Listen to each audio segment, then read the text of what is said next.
네, 여러분 주말 잘 보내고 계신가요? 저는 지난주 얘기 드린 것처럼 이번 주도 또 발표 자료 만드느라 허덕허덕 되고 있습니다. 저한테는 유튜브가 오히려 좀 쉬고 이렇게 말을 할 수 있는 시간이어서 많이 좋은 시간인 것 같아요. 오늘도 내과 박원장 6화 리뷰 시작하도록 하겠습니다. 아우, 욕하는 정말 현실이 너무 반영돼서 저도 막 마음이 좀 찡한하였고요. 배경 지식을 조금 얘기를 드리면 일반적으로 의사들이 한 과를 전공하는 경우가 많은데 내과 박 원장님 같은 경우에는 특이하게 두 과, 소화기내과도 하시고 심장내과, 순환기내과도 하신 분입니다. 저는 사실 내과 안에서 이렇게 두 과를 동시에 트레이닝을 한 사람을 거의 본 적이 없고요. 한두 명 정도? 그래서 내과 박 원장님 정도면 그냥 내과 의사들 사이에서는 트레이닝급으로는 탑입니다. 누구도 이길 수 없는 이제 그런 분인 거를 배경에 두고 한번 이제 만화를 보시도록 할게요. 그런데 우리 박 원장님이 이게 좀 비주얼도 약간 대머리이신데다 좀 호의적이지 않은가 봐요. 다른 사람들이 보기에는. 그래서 환자도 없고 이제 세운 지 얼마 안 돼서 계속 환자가 없죠. 그래서 뭐 친절하게 아무리 하려고 해도 일단 뭐 환자가 와야 친절하게 하잖아요. 지금 소방점검 하시는 분만 오고 그리고 자기가 아무리 많이 안다고 해도 이거 누가 알겠습니까? 아, 그리고 여기 되게 깨알 같은데 옆에 보시면은 에리슨 되는 거 이게 해리슨입니다. 그리고 밑에가 세실인데요. 해리슨과 세실이 거의 의학 특히 내과계에서는 바이블과 같은 도서입니다. 특히 해리슨 같은 경우에 그렇고요. 예전에 제가 할 때만 해도 해리슨이 꽤 두껍긴 한데 한 권이었어요. 근데 언제부턴가 해리슨이 막 두 권으로 돼서 이거 거의 뭐 던지면은 무기 사람 죽일 수 있을 정도로 두꺼워지고 있습니다. 실제 뭐 해리슨 세시 같은 경우에는 사놓기는 많이 사놓는데 뭐 의대 시절도 그렇고 지금도 필요할 때 가끔 열어보는 정도지 저거를 처음부터 끝까지 팔 수는 없습니다. 네, 그리고 옆에 보시면은 막 각종 이제 학회를 많이 다니셔서 마포구 내과 의사 뭐 집담회 그리고 고혈압 최신지경 뭐 각종 충계 학술 대회 다 가셨던 것 같아요. 그러니까 지식적으로는 거의 만렙 수준이신데 누가 알아주나요? 아무도 모릅니다. 그 뭐 다 밖에 간판에 우리 이런 거 보고 가지 않잖아요. 그리고 효과적인 광고 방법.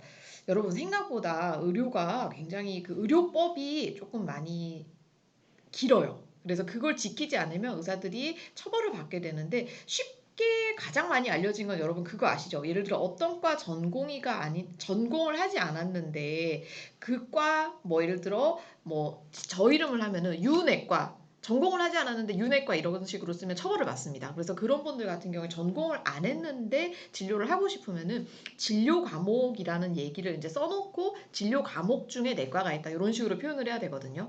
그래서 동네 병원 가실 때 막 그냥 무슨 정형외과 이렇게만 돼 있고 별다른 말이 없으면은 그 의사 선생님은 정형외과에 대해서 전공을 하신 거고요. 조그맣게라도 이제 진료 과목이라는 얘기가 있으면 이제 그쪽으로 전공은 하진 않으셨지만 진료는 볼 수 있다는 겁니다. 우리 의사 면허는 있게 되면 모든 의료 시술이나 진료를 볼 수가 있거든요. 그래서 전공을 하지 않았다고 해도 진료 보는 데는 전혀 문제가 없습니다. 근데 이 광고 관련해서 의료법이 제한이 많습니다. 그래서 신문이나 아니면은 뭐 테레비 광고 이런 거 할 때도 규제가 되게 많고요. 지금처럼 이렇게 뭐 홍보를 위해서 뭘 나눠주거나 이런 게 걸리게 되잖아요. 그럼 환자 유인행위로 돼서 의료법 처벌을 받게 됩니다. 그래서 실제로 병원들이 개원했다고 막 떡을 엄청나게 돌리던지 아니면 막 그 키 큰 키다리 아저씨 와서 막 이런 거 하던지 잘 없잖아요. 이제 의료법 때문에 그렇습니다.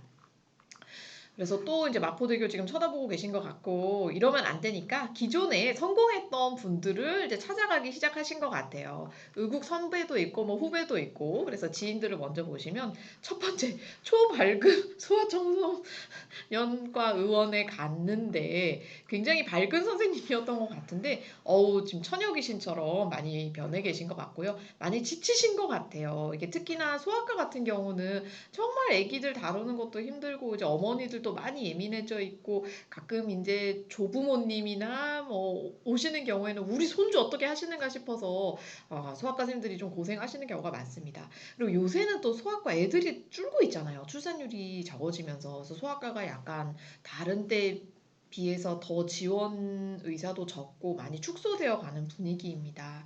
아마 그래서 로컬 선생님들 중에 많이 힘들어하시는 분들 제가 많다고 들었고요. 그래서 원래 이름이 밝음이셨던 것 같은데 지금 이렇게 어둡게 되셨고 기운도 지금 하나도 없는 상태에서 현실적으로 돈 벌 수 있는 방법은 영유아 검진을 하게 되면 이제 국가에서 어쨌든 뭐 기본금 같은 거를 받을 수 있으니까 그거 하는 방법을 알려주신 것 같아요.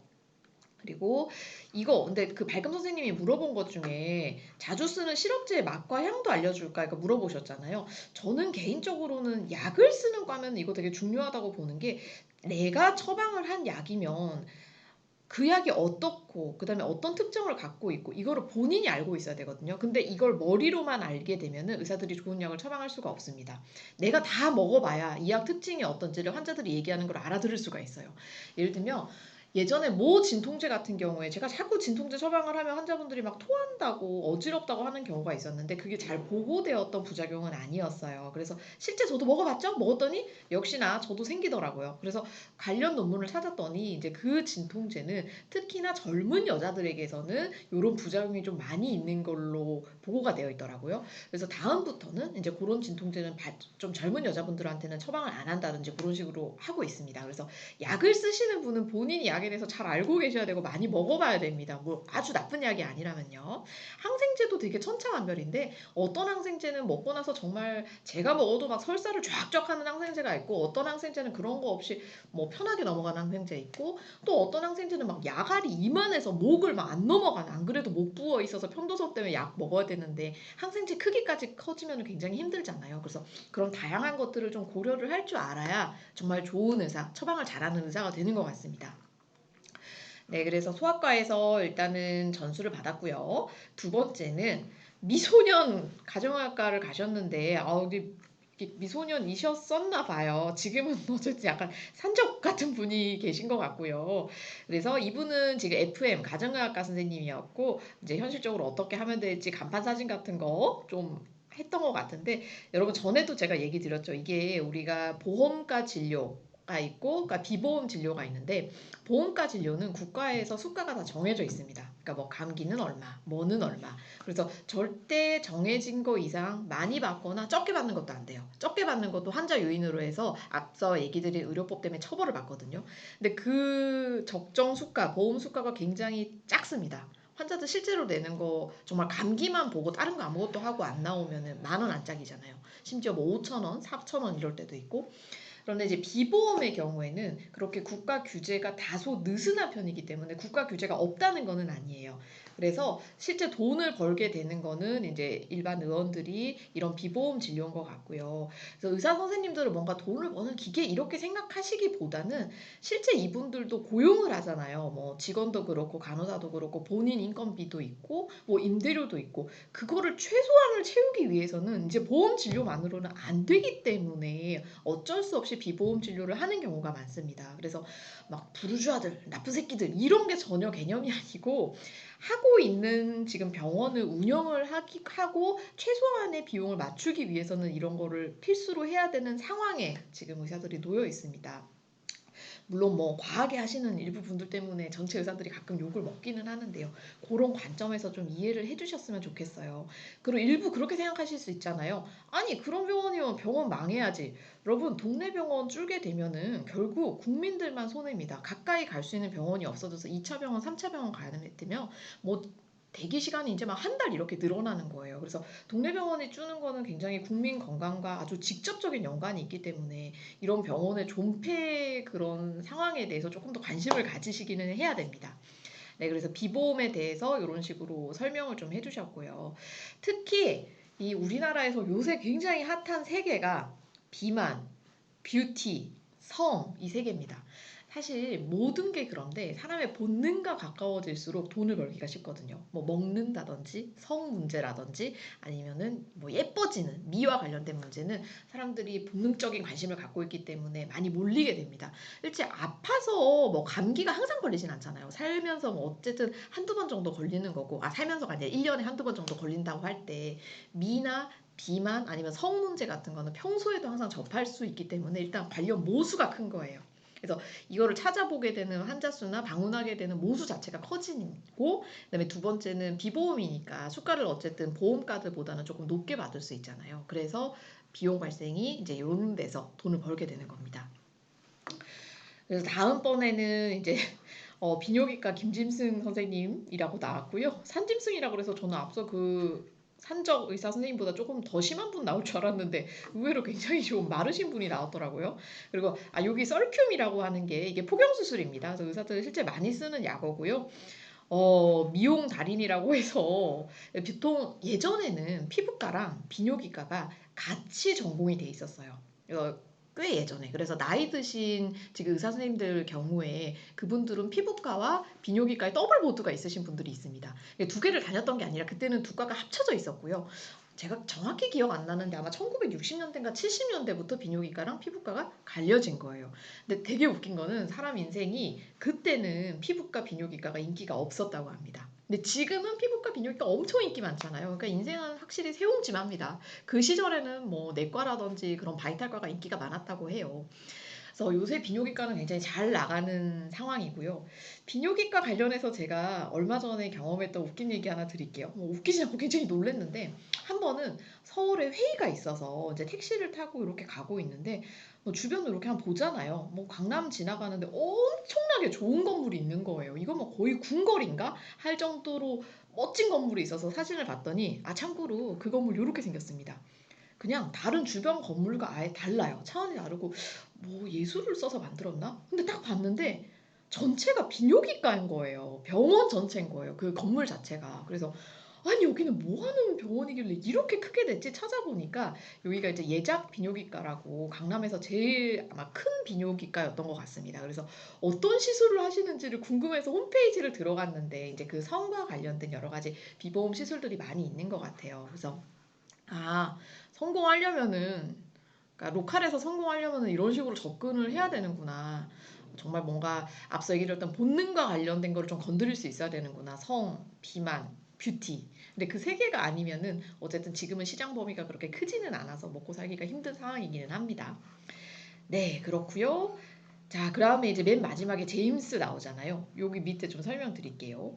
이게 우리가 의대를 졸업하고 나면은 일단 의사 면허는 나옵니다. 그러니까 모든 의료 진료는 할 수 있어요. 그것만 있으면. 근데 그 외에 자기가 조금 더 수련이 필요하기 때문에 인턴 1년, 레지던트 3년에서 4년, 그리고 펠로우 보통 1, 2년, 지금 박 원장님은 펠로우 4년 정도 한 거고요. 그렇게 되어 있는데 여기 GP라고 되어 있잖아요. GP는 뭐냐면 그런 인턴이나 아니면 레지던트 즉 전문의가 아닌 의사를 GP라고 얘기를 합니다. 제너럴 피지션이라고 얘기를 하고요. 그래서 이분들은 아까 얘기 드린 것처럼 전공 과목이 아니기 때문에 진료 과목이라고 밑에 적혀 있죠. 그러니까 성형외과기는 한데 진료 과목 성형외과. 그러니까 뭔가 성형외과 전문의는 아니지만 의사 면허는 있는 분이구나. 이렇게 생각하시면 되고요. 근데 이분들이 오히려 성공할 가능성이 높습니다. 왜냐하면 이게 사실 오래 버틸수록 성공하기가 쉬워지거든요. 시장이란 게 환자도 그렇고. 근데 인턴, 레지던트 4년, 펠로우, 그다음에 남자 같은 경우에 군대 갔다 오고 나면 10년 먼저 일을 하게 되는 거잖아요. 그래서 이분도 10년 트레이닝 받고 나오면은 GP로 바로 시작하는 의사들을 따라갈 수가 없습니다. 그래서 이미 이분은 보면 굉장히 성공했죠. 가서 보시면은 뭐 진료 안 보고 대표 원장급 되면은 진료를 안 보는 것 같아요. 밑에 이제 다른 원장님들이 진료를 보시고 대표 원장님은 골프 연습장에서 지금 열심히 골프를 하고 계시고 앞서 보셨던 다른 의사와 다르게 굉장히 피부도 좋고 뭔가 젊어 보이는 느낌이 좀 있죠. 이게 GP의 현실입니다. 네, 그래서 여러분 정말 특히 아이들 말고 아기 키우는 엄마들 중에 자식을 의대로 보내고 싶으신 분이 있다면 이런 현실을 꼭 좀 생각을 해주세요. 가끔 제 외래에 아우 저희 아들 공부 잘해요. 교수님처럼 교수 시켜야 될 것 같아요. 의사가 최고인 것 같아요. 돈 잘 벌고 좋지 않나요? 라고 얘기를 하는데 제가 그럴 때마다 굉장히 씁쓸한 웃음을 짓거든요. 이거 결혼도 못할 것 같고 돈도 못 벌 것 같은데 이런 얘기를 어떻게 해드려야 되나. 오히려 만약 의사가 돼서 돈을 벌고 싶다면 GP로 나가는 길이 더 빠를 수 있습니다. 네, 그렇고요. 그리고 이제 맨 마지막에 다른 내과 의원들 선생님 얘기가 나와요. 그래 보시면 홍내과라고 여기는 이제 물려받은. 근데 제일 성공하기 쉬운 거는 사실 아버지나 어머니가 의사였던 병원을 물려받게 되면 일단 지역 기반이 탄탄하기 때문에 의사가 잠깐 바뀌어도 뭐 그 집 아들이란다 아니면 그 집 딸이란다 소문이 나게 되면 계속 환자들이 오게 되거든요. 그래서 제일 효과적으로 시장에 잠입할 수 있는 방법은 이어받는 겁니다. 그래서 여기는 이제 아버지 병원 이어받아서 잘 되고 있는 상황이고요. 두 번째, 여기 장봉수 내과의원 여기는 가보니까 망했잖아요. 여러분 이거 뭐 깨알 정보긴 하지만 이 작가분 이름이 장봉수예요. 그리고 실제로 이 작가분 지금 의사 안 합니다. 지금 너무 일단 웹툰이 떠서 그렇긴 한데 지금 웹툰 전문 작가로 일을 하고 계셔서 의사 정말 폐업하셨어요. 이거 보면서 너무 마음이 아팠는데 그렇고요. 그다음에 맨 마지막에 이제 장사꾼 선배한테 가서 이제 그런 기법을 배우게 되고 장사꾼 선생님이 나중에 얘기가 나오죠. 나는 의사가 아니다. 장사꾼이다. 이걸 3번 얘기하라고 잘하고 아 이거를 읽는데 정말 막 무너지는 느낌이었어요. 네. 이게 선생님들이 밉거나 정말 '이분들 왜 이래?' 이런 느낌이 아니라 '아 현실이 왜 이럴까?' 많이 좀 무너지는 느낌이었고요. 제 생각에는 사실 이 박 원장님의 페이는 이게 트레이닝을 사실 오래 했다는 얘기는 어차피 이제 로컬보다는 조금 더 교육계, 그러니까 대학병원이나 아니면 적어도 2차 병원급에 있겠다는 거였어요. 그래서 이분은 아마도 교수 쪽으로 갔어야 맞는 상황이었는데 와이프라든지 아니면 아이들 때문에 어쩔 수 없이 지금 늦게 나갔으니까 이미 로컬 시장에 나간 것도 늦어졌고 그러다 보니 환자 대하는 응대법이나 그런 거에 대해서도 지식이 조금 없으시고 더군다나 대학병원에서 오래 있었으면 오래 있을수록 우리가 선비기 시작을 해서 정말 꼬장꼬장하게 교과서대로만 진료를 하려는 성향이 있거든요. 그게 아직 남아있기 때문에 지금 고생을 하고 계신 것 같습니다. 그래서 아, 참 안타까운 게 오히려 박 원장님 같은 분은 대학병원에 있으면 훨씬 더 잘 나가실 수 있거든요. 네. 길을 잘못 선택하셔서 너무 안타까워요. 그리고 여기 보시면 이제 이 장사꾼 선배가 낮에는 대진 뛰고 밤에는 응당 뛰어서 빚 갚으라고 얘기하잖아요. 돈을 빨리 버는 방법이 이게 낮에는 대진이라 그래서 아르바이트를 하는 게 가끔 의사들 사이트 공고에 뜨거든요. 예를 들면 뭐 출산 휴가 때문에 뭐 2달이 생겼다든지 아니면 일주일 휴가 가야 되는데 누군가 지금 해야 되는데 정식 고용하긴 힘들고 일주일만 땜빵 하는 용어로 공고가 올라옵니다. 그럼 당연히 그렇게 급하게 올라오는 공고들은 페이가 셉니다. 아주 잠깐 일하는 거기 때문에. 그리고 응급실 당직이에요. 응당이. 근데 응급실 당직은 대부분 원래 고용을 해야 되는데 병원들이 고용하게 되면은 돈이 아무래도 인건비 감당이 안 돼서 그러니까 알바처럼 고용하는 경우가 꽤 있습니다. 응급실을. 그리고 알바처럼 고용하게 되면 의사들 입장에서는 정식 고용되는 것보다는 한 번 일할 때는 굉장히 비싼 거예요. 그래서 저 대진과 응당이 의사들 입장에서는 가장 돈을 많이 급하게 벌 수 있는 방법인데 문제는 저거를 많이 하면 할수록 몸이 망가집니다. 어쨌든 자기의 기반이 없이 뭐가 뜰 때마다 계속 돌아다니는 거고 뭐 낮밤 바뀌고 이런 세월이 지속되기 때문에 돈은 벌 수 있어도 몸은 굉장히 빨리 망가집니다. 네.